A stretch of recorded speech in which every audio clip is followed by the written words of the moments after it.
Gittin Daf Lamed has a brief sugya and then a mishnah. The brief sugya discusses the concept of oinus begittin. If somebody makes a get al tanai and he tries to keep the tanai and he stopped, can he claim that he was prevented against his will and therefore he's an oinus? Can he not?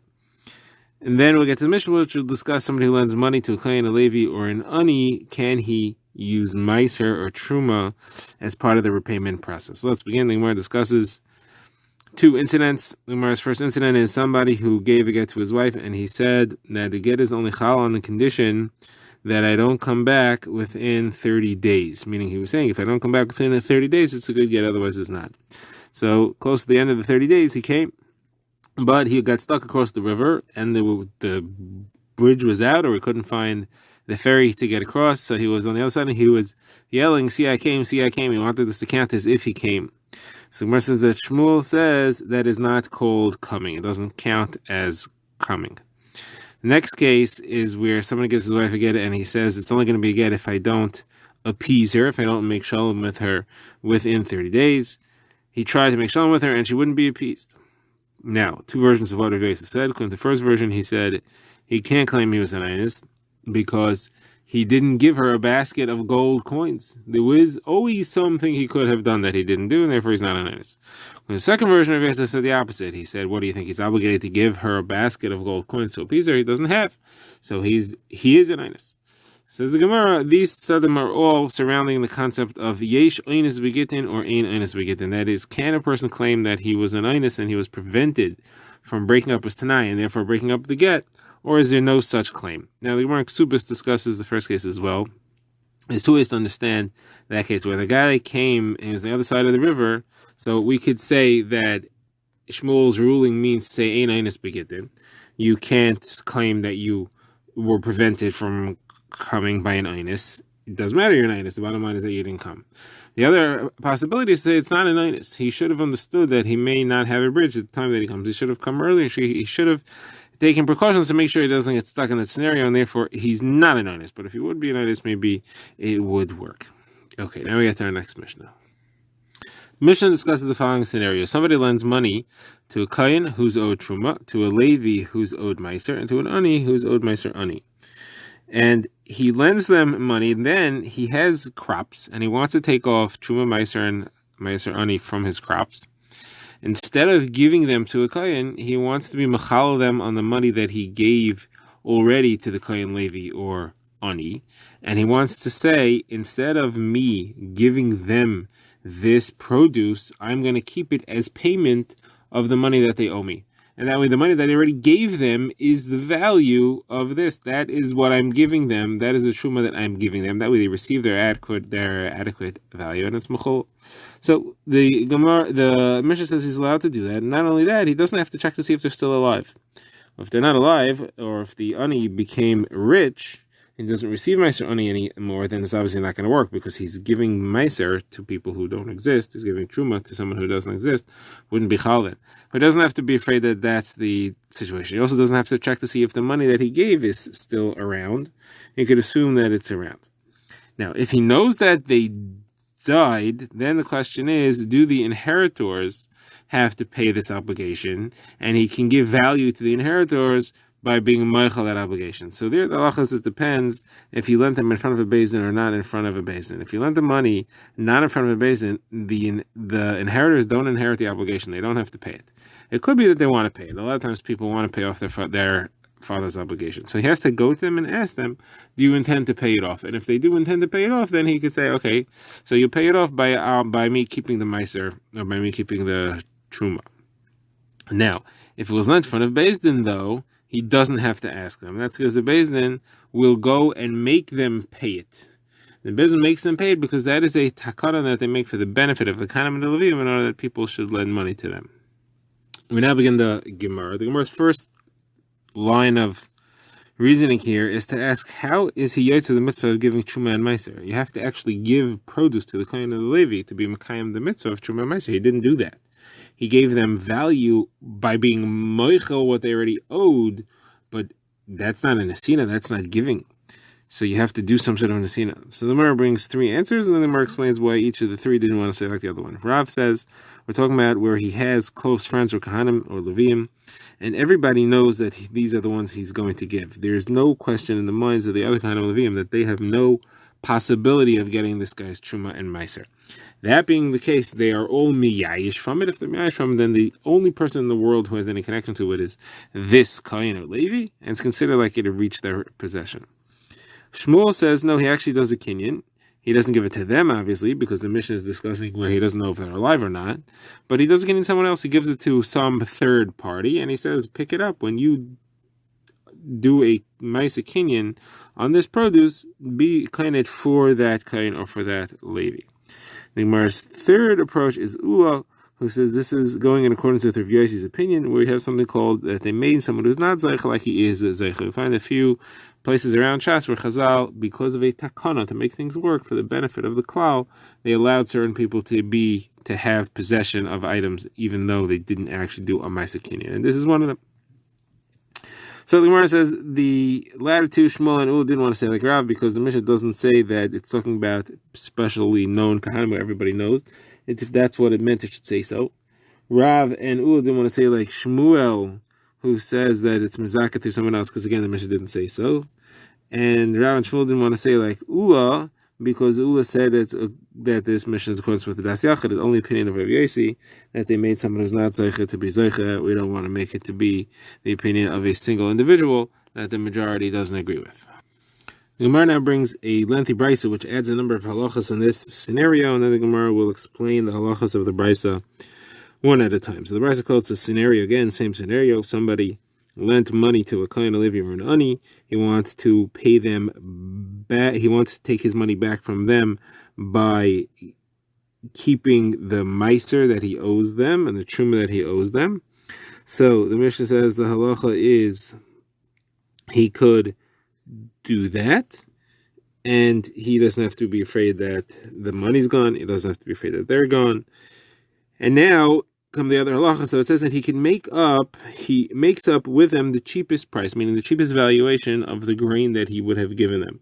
And therefore, the grain that he has given them is worth the least possible, and that's to benefit them, that the money that he is being moichel from what they owe him is the least value for the grain. The price of grain fluctuates, and if he uses the least valuation that is possible, that is likely, then the smallest portion of their loan is what becomes mochel to them based on the grain that he owes, and possibly not even the entire thing.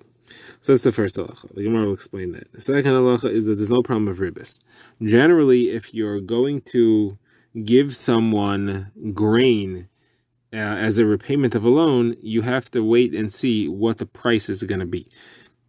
Because it could be, since you gave him the money at the time that the loan was made, and now you want to receive grain at the time the loan should be paid back, which price valuation are you going to use? The fact that it was paid much in advance, if that allows you to use a different price that makes you get more grain for the fact that you paid early up front, that's ribis. And therefore you really have to wait to see what the price is going to be before you are paying it back with grain. In this situation, you don't have the problem. I'm going to explain why. Next halacha is that there is no problem of shmita, canceling the loan. That is, if this loan is made and he's accepting payment for it by being meichel the truma, then there's no problem of shmita. Next is if he wants to change his mind, he cannot change his mind. He wants to back out of the deal, he can't. The final halacha is that if he at some point was meyayish, he gave up hope on ever collecting on his money because he made this arrangement, and he thought he lost the crop. And if he thought he lost the crop, then he wasn't going to have anything to collect from the Kohanim. He wasn't going to have any truma that he owes them. He wasn't going to be able to collect from them. And then the crop survived. So if he gave up hope on collecting it, it's no longer owed. If it's no longer owed, he cannot take the truma as repayment for it because it's not owed. Now, the Gemara goes to the halachas one at a time. So first of all, we said that the price that the valuation that they use is the lowest possible value of grain, which is the benefit of Kohanim. The Gemara says, obviously, why would it be any higher than the lowest possible price for it? So the Gemara says, no, what we mean to say is that he has to use the lowest price. Even if he didn't set what the price will be, the price is automatically the lowest price that is shach. That's part of an automatic stipulation in a situation like this. Now, there's no ribis, even if the price rose from the time that he gave them, that he lent them the money until the time that he collects it through grain, and therefore he gets a higher price based on the fact that he lent them the money.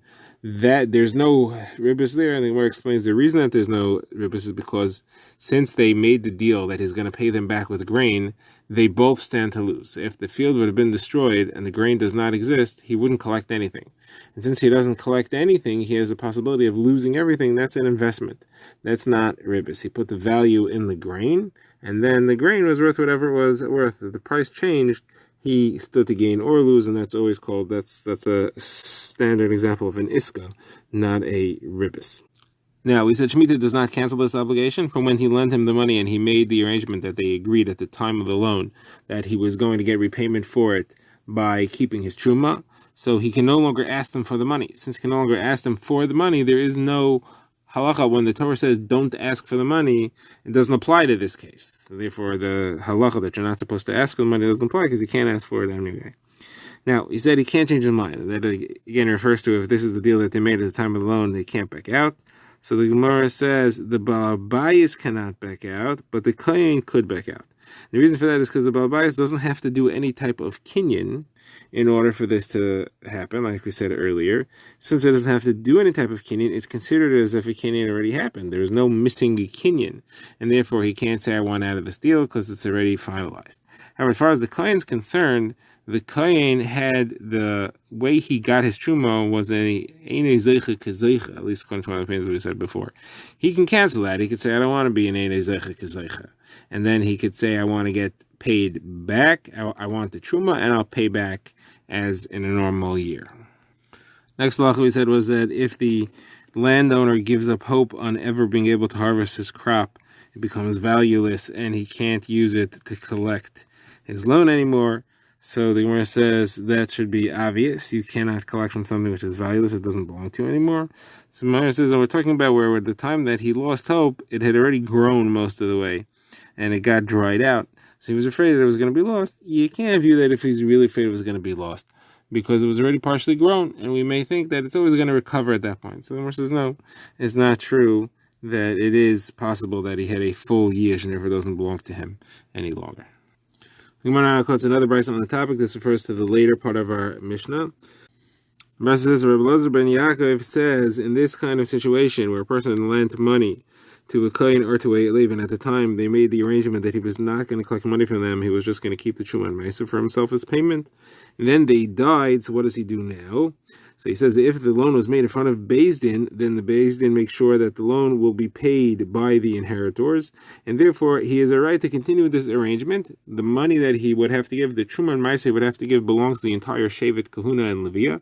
Someone in that Shevet is the inheritor. He can keep it as payment from that inheritor who inherits the obligation that Beis Din makes him pay, than he inherited from these ones who died.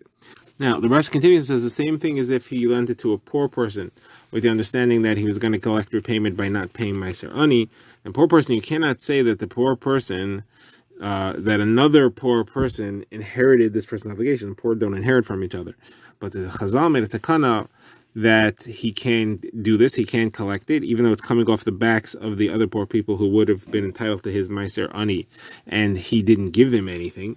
And the reason Chazal made this takana is because it's in the best interest of those poor, even though they're losing here, that this should work, and that's so that people will be willing to lend them and have an easy way to collect in the future, and therefore Chazal made the takana that it should work. Now, the machlokes here between the Tanna Kamma here and Rav Achi, are we talking about poor people of Yisrael, poor people of the world? So Gemara explains the difference is kusim. According to Rav Achi, we are talking even about poor people of the world, meaning even if the only people in the city are kusim, and you're taking away from them, you could still do this, because kusim count as true gerim, therefore they are Yisraelim. According to the other opinion, they don't count as true gerim, they're geri arayas, they're forced by lions, and therefore you cannot do this if the only kusim, if the only anim you have are kusim. Now we continue, and it says that if the ani became rich, now he cannot do this anymore, because now the ani is no longer has the right to collect, and here you can't say all the other ani will take the loss. As a matter of fact, the ani became rich doesn't have to pay anything. The loan that he received, he gets to keep, and the other guy loses the money. And the reason is because he had arranged. He said, "I'm not going to collect it from you, and I'm only going to be Michael the Meiser Ani." But now there is no Meiser Ani, so I'm not going to collect. He can't collect, and therefore the other person gains the money that he borrowed. Now the Gemara wants to know, why is there no takana here? Why did we not say takana? Just like we said a takana if the ani had died, let's say a takana if the ani became rich and allow him to collect on the backs of all the other aniyim by not giving Meiser Ani. So the Gemara says no, because the death of a person is common, but becoming rich is not common. And they're going to make a takana in a situation which is uncommon. Says Rapapa, that's why you have an expression, Chavich mis asher is asher lo yisa asher. It's a play on words. It says if they tell you that your friend had died, believe it. If you tell you became rich, don't believe it. The Gemara moves now on to the next part of the Mishnah where it said that if he died, the Kohen Yisrael or the Ani had died, he wants to collect from the Yarshim, he has to ask them if they're planning to pay. So Gemara says that Rebbe said, this is talking about inheritors who inherited. So Gemara says, what every inheritor inherited, what's an inheritor that didn't inherit? So Rebbe says what he means, he has to have inherited land. Because when an inheritor inherits, it's only if he inherits the land that he has to pay off the obligations of the father, because the obligations ride, there's a lien on the land that he now owns. If, however, he didn't inherit land, they don't have to pay that off, and there's nothing to talk about. Now, are you limited to the value of the land? Let's say the value of the land was not as much as the value of the loan. So the Gemara calls him machlokes if you can collect more than the value of the land. Rav Yonasan says no, and Rav Yochanan says yes. And the Gemara explains because you can collect multiple times from the same land. You can collect the value of the land, and then you took the land away from its owner, and then the owner comes and redeems it, he buys it back, you can take it away from him again. The Gemara says like the story of Katina of Abaye, which happened in Mesechus Ksubas, where there was land that was owed, and somebody came, took the land away, and then the person bought it back, and then the guy was able to take it again, and in this way he collected the full amount. The Gemara now brings a brisa with another case, and this time the case is going to be a bit confusing. The Gemara is going to have a few attempts to explain what the case is. So the case is as follows. Yisrael says to a Levi, I have Meiser for you, I owe you Meiser, I have Meiser for you, and I'm going to give it to you. So the brisa doesn't explain more, it just says you don't have to be afraid that there's Truma Meiser in it. But if you said I have a core of Meiser, if you said I have a specific measure, you have to be afraid that there's Trumas Meiser in there. So where does this Trumas Meiser come in? What's going on over here? So Abaye is the first pshat. Abaye says, Yisrael says to him, I have Meiser for you without specifying an amount, and instead I want you to take money, meaning I have Meiser belongs to you. I want to buy it from you. Meiser I'm allowed to eat, even though I'm Yisrael. Take the money instead of it. Now, the Levi, therefore, it's as if he received Meiser and he sold it back to the Yisrael.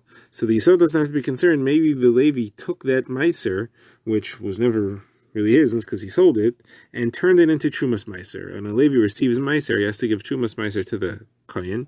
You don't have to be afraid. Maybe he made this Trumas Meiser for other Meiser that he had lying around, and therefore it's also for the Levi, for the Yisrael to eat now, because it's Trumas Meiser, which is for the Kohen, and the Yisrael is not allowed to eat it. If, however, he set a specific measure, then you have to be afraid that he did do that, and therefore he's not allowed to eat it. The only reason you wouldn't be afraid he did it in the first case is because he doesn't know how much is there, so he can't use it as Trumas Meiser. So Gemara says, what kind of wicked person would this be that he sold something and then he makes it his Trumas Meiser? How could there be a bigger versus than that? Now, Rashi seems to say that the understanding was that the Levi was trying to change his mind. He's trying to back out of the deal and say, I'm canceling the sale. And he technically has the right to cancel the sale because he never did a kinyan. But the Gemara here says that would be a rishus, that would be wickedness, so that can't be the case that the brisa is about. So Mishashi Rei Davidi says a different shot. We're talking about where the Yisrael says to the Levi, I have Meiser for your father, and take this money, I want to buy it from your father. Now here, the father's going to hear that he got the Meiser. He's not going to know exactly what the story is, and the father might make a Trumas Meiser for his other Meiser, so without being aware that it was sold to this Yisrael. So therefore, we wouldn't have the problem of Rishus. The Gemara says that's true, but again, you have a different problem. Is that how can he make Meiser that he doesn't have? It's not present. He doesn't see it. How can he make it into Trumas Meiser? The halacha is you cannot be Tayum Shalim in a Mukaf. You can't use grain crops that are not in front of you to be Truma for something else.